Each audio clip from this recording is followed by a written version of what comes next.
So the movie begins and we are shown a child named Steve who is very fond of going inside mines, but because he is a child, nobody lets him go inside. Years pass, and after waiting for so many years, finally he grows up and goes into the mines.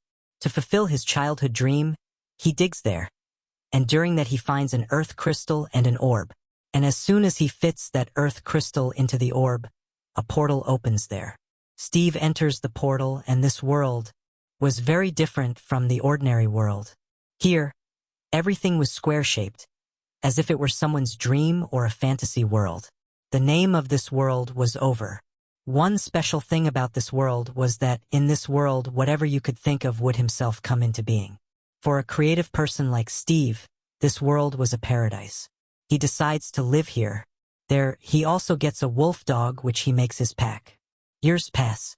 The friendship between the two becomes very strong, and it is shown that Steve has created/built many things for himself here. One day, while working, he sees another portal which he accidentally opens and enters through. It is found that this time via this portal, he has come into another dimension of the overworld. The name of this world was Netherland. Here there was no creativity, nor was there any joy. This world was like hell. As soon as Steve arrives here, the queen here captures Steve and snatches the earth crystal and the orb from him. It turns out that this queen herself had wanted to acquire this earth crystal and orb for a long time so that she could destroy Overworld, because Overworld had not accepted her. After learning of the queen's intent, Steve became very afraid. He understood that if Overworld was to be saved, it could only be by him. At night, tricking everyone, he frees himself and steals the earth crystal and the orb. Steve risks his life to protect this crystal and, putting the crystal into a bag, gives it to his pet dog and tells him, "Take this and go to our world, go to Earth, and once you reach Earth, hide it under my bed in my room." Obeying Steve, his dog runs away, first coming out through the Netherland portal into the overworld, and then coming out of the overworld portal into Earth, and coming to Steve's house as Steve had said. Under the bed, he hides it. Anyway, years pass in the movie, and we are shown a person named Gadget. He had a video game store where not many people used to come. Because of this, he also had financial tightness, and now he has even received a notice to vacate this place, so he is very upset. To save this gaming zone of his, he needed money at any cost. To earn money, he thinks that he will buy a container with his remaining small amount of money, whose contents he will sell so that he will make money and save his gaming zone. He buys that container, and in one container he gets a game called Cosmos, which was very famous and good among old devotees. He hoped that if he launched this game in his gaming zone would come to life again. In this greed, he buys a container, but later his luck betrays him again. Inside that box, there were only some old useless things, not the game. But in that junk, his hand also touches a crystal which he picks up, but he does not know what is its purpose or function. And he got that crystal from the stuff because that stuff belonged to Steve's house. Gadget's luck was going so badly that when he was going home carrying that crystal, his car's engine broke, and in his anger he got out of the car and started shouting. In the next scene, we are shown a boy named Henry and his sister. They have a very intelligent boy and, like Steve, his imagination is also very high. Whatever he thinks to create, he first sketches it in his drawing book. We are shown that Henry had shifted in next to Gadget. In the morning, before going to school, he visits Gadget's gaming zone. There he also meets Gadget and likes him quite a lot. But anyway, he had little time, so he came to school. As soon as he comes to school, the art teacher first asks them to do live drawing. In front of them is placed a banana and an orange, which they also had to copy in their notebook.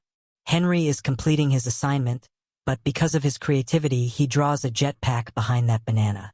And thus, the teacher scolds him because in live drawing, creativity is not shown. Only the thing placed in front is drawn. In this way, on the very first day, the children also make fun of him a lot. Henry becomes very angry. He wants to make his drawing real. Therefore, he works very hard to build a jet. He builds it and attaches it to a skeleton. He brought it to the school ground to test it. Everyone gathered to watch. But here, one child cut a wire on the jetpack by accident, causing the jetpack to fly, but it went out of Henry's control. And Sir crashed into the chips factory people and was humiliated again. Even the principal told him to call someone from home. He knew that if his sister came, she would scold him, so he immediately called the guide with whom he had become good friends. He tells Gadget that if you come to my school pretending to be my uncle, I'll give you $2,000. Hearing the money, Gadget immediately agreed. Gadget took Henry out of school trouble to his shop. Here, Henry sees his jetpack is perfectly fine, but somehow it had gone out of control. He was very disappointed in his failed project, so he threw his entire diary into the dustbin. Then, browsing around out of boredom, his eyes fell on that earth crystal. Henry picks up that earth crystal and places it inside his pocket, and suddenly, the power of the earth crystal pulls them to the front of the mines, where the portal to the overworld was open. Garrett had come here behind them, while on the other side we see Henry's sister was very worried, because Henry was neither at home nor at the gaming zone. Just then she calls her agent, who had purchased a house here in her name. The agent tracks Henry and brings the four of them to the mines.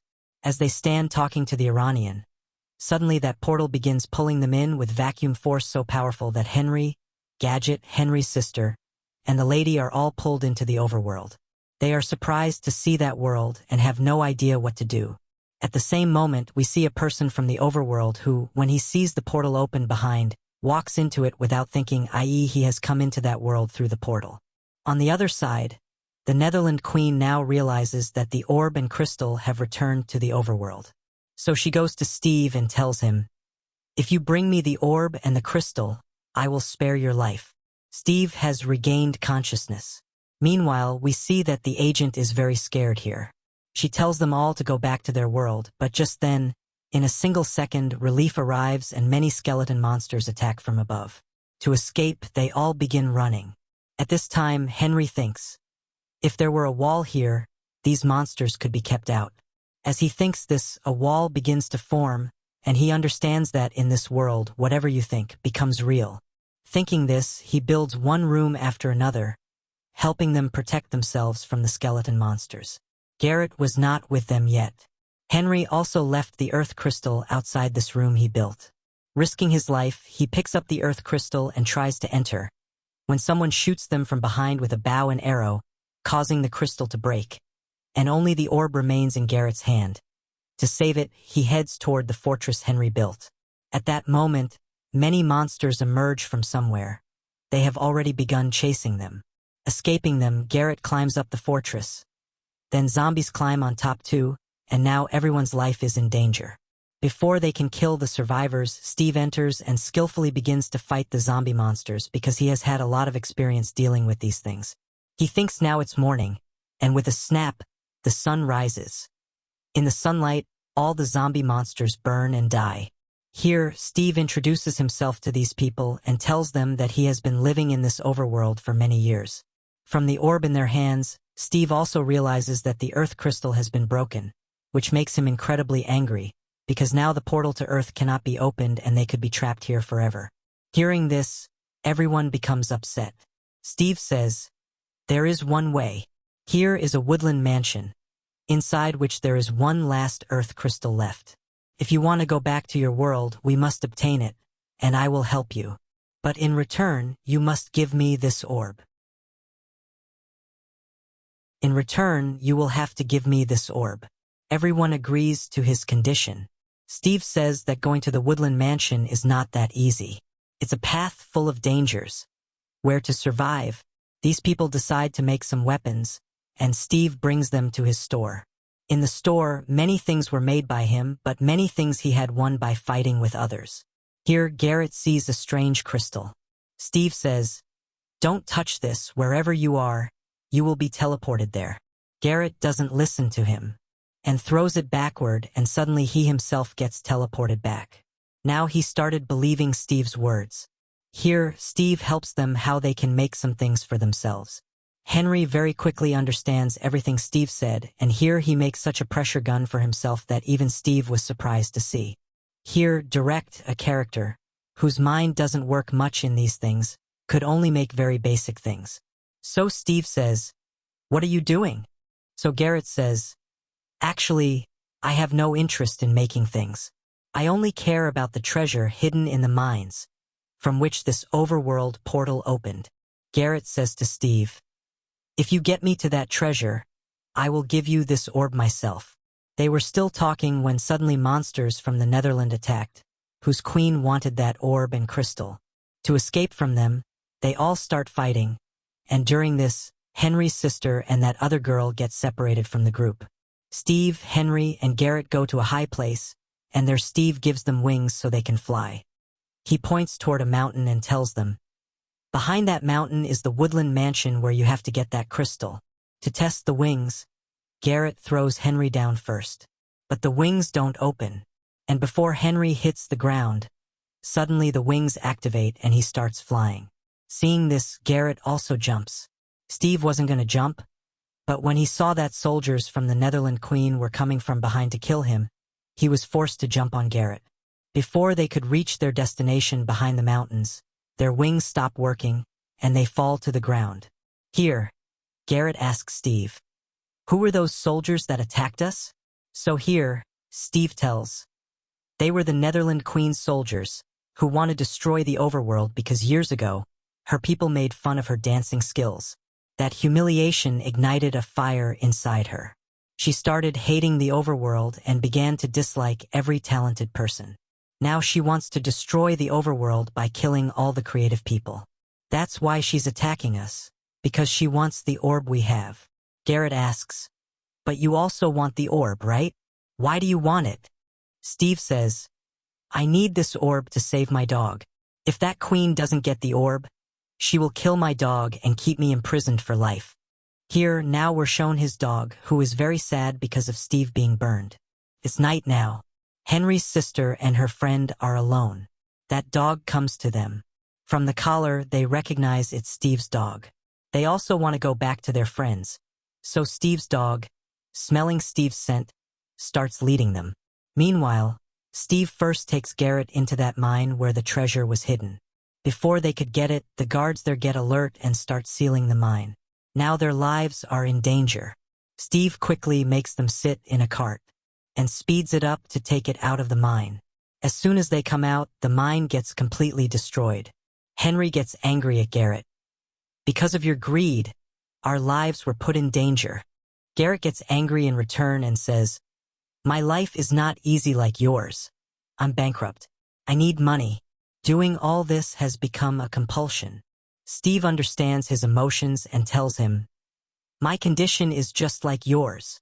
Now they reach the woodland mansion, and before going inside, Steve gives them some instructions.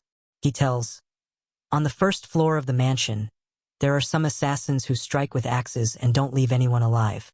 On the second floor, magicians roam. The earth crystal is on the third floor, guarded by Endermen. Their eyes are very sharp. No matter what happens, don't look into their eyes." Henry and one make a plan. Using that plan, one of them enters the mansion singing a song to divert everyone's attention. So Henry gets a chance to go to the second floor. But some assassins still saw Henry going up. But Henry starts running very fast.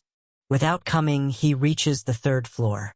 Downstairs, still Steve and Orb had to fight the people there so that Henry could do his work. Henry gets that earth crystal, but then the Enderman comes behind him, into whose eyes he mistakenly looks. And it starts to feel to him as if all his known people are calling him a loser. His mind was spinning in all these things, but just in time, he controlled his emotions, and with the axe that was with him, he finished that Enderman. As soon as it was finished, there in its place a crystal was made which had the power to teleport, which he picked up and now came downstairs, and with him now Steve and Garrett also came out of that woodland mansion. These people were just going out from here when there the Queen of Netherland came with her soldiers. They snatched the orb and earth crystal from them, after which they blasted this bomb so that these people could not reach them. Due to the blast of the bomb, Garrett falls down, and here Henry and Steve become unconscious. When they regained consciousness, they saw that Steve's dog had found them and brought them back to their home. But now the orb was not with them. It is shown that now the Queen activates that orb and earth crystal on her portal, due to which from Netherlands such a laser beam comes out that even in Overworld starts spreading darkness. Now she wanted to capture Overworld too. Seeing all this, Steve becomes very sad and to fix everything, along with his companions, makes a plan of war. Preparing some weapons, these people step into the battlefield. Due to their made mini bombs and weapons, these people are rapidly killing the soldiers of Netherlands' queen. And seeing this, the queen becomes angry. Now she calls her one very big monster here to fight with everyone, and after dealing with it, now Steve comes to fight with it. Yes, Henry also knew that if he pulls out the earth crystal from that portal, then all this destruction will stop. He uses his mind and puts a teleporting crystal present with him in his pressure gun and throws it towards the earth crystal, due to which he too gets teleported there. Before he could pick up that crystal, one soldier of Netherland throws a bomb at him, due to which he falls down. Before he could fall and die, here Garrett comes flying in an air balloon and saves his life in midair, and we come to know that even Garrett was not dead. But because of this air balloon, he was saved. Now Henry and Garrett go near the portal wall of Netherland and break that wall itself, due to which the portal there gets destroyed and all the negativity which was coming in overworld from there also gets finished. Here again sunlight spreads, due to which all soldiers of Netherland turn into songs 20, possibly typo for stone, or something meant to be turn into stone. And even Netherlands' queen loses all her powers. Despite losing her strength, she tries once to kill Steve, but she could not succeed in it, and like Steve's team wins this war. These people now start preparing to go back to their world. Steve gives his dog to them as a gift and decides to stay alone here to enjoy this life of overworld. So Henry's sister says to him, "Why don't you sell your simple self in the real world?" Hearing her words, even his mind changes and he too comes back to his world, where now all these people together start a new gaming zone for Steve, and Henry and Garrett together launch a new game, which becomes a hit in just a few days, and all of Garrett's problems also get solved. Steve also became a partner of Garrett's store, and he used to give live performances in Garrett's store only. Henry also now comes to school wearing his jetpack, because of which all the kids become very impressed by him, and with this the movie ends here.